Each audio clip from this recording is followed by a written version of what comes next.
So today I want to share with you the secret to fitness lying down's success. Your feet. That's what it is. Your feet.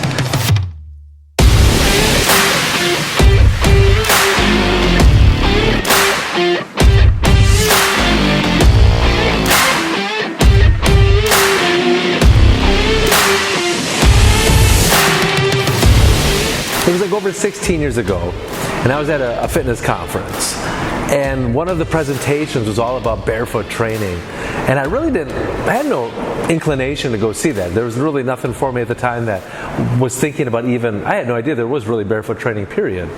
But it was a presenter that I enjoyed, and I wanted to just sit in because I had some spare time.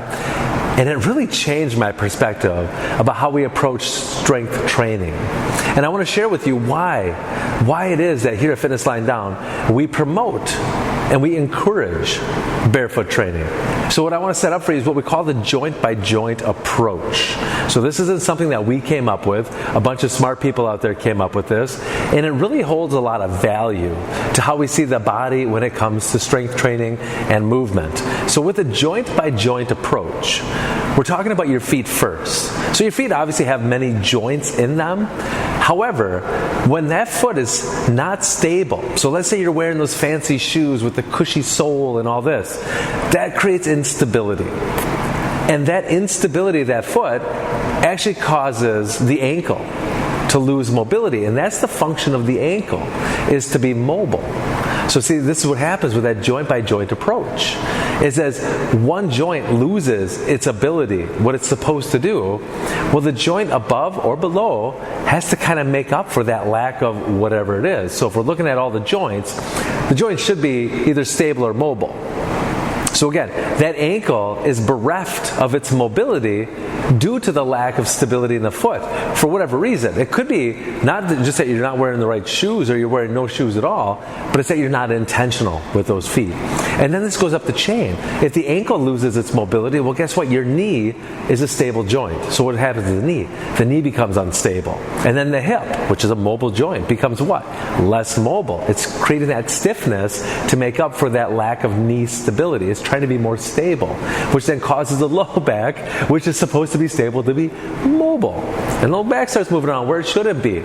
Your shoulder blade loses its stability. The shoulder joint loses its mobility. The elbow, stability becomes more mobile. The wrist, the mobility becomes more stable. And the hand as well. It's all connected. Go figure.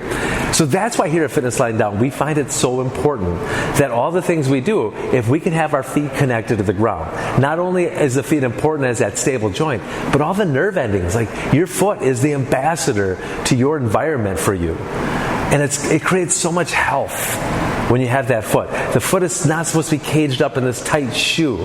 If you take a look at your foot right now, how does it look? Can you spread your toes evenly? Can you spread those toes easily? Or is your foot kind of hanging out like this with a little bit of a curl because you've been wearing high heels or work boots or cowboy boots all your life, right? So we've got to let the feet release. And I understand that you can't be barefoot all day like I can, but sometimes it's nice to have those little barefoot snacks, if you will, like walking around the house, maybe outside if you're okay with it. Like if your lawn is, there's something so beneficial about your foot and nature, feeling the natural earth and the energy that comes from that. Or maybe it's your training session. And I understand that a lot of gyms out there might not allow you to come into their gym barefoot. Sad situation, but there are those minimalist shoes out there. Those minimalists are better than those cushy sole shoes. So think about it this way.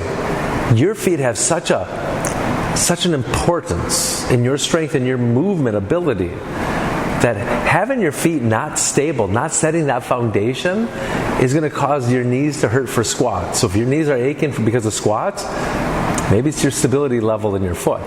Your foot actually has a special relationship through the hip for your shoulder.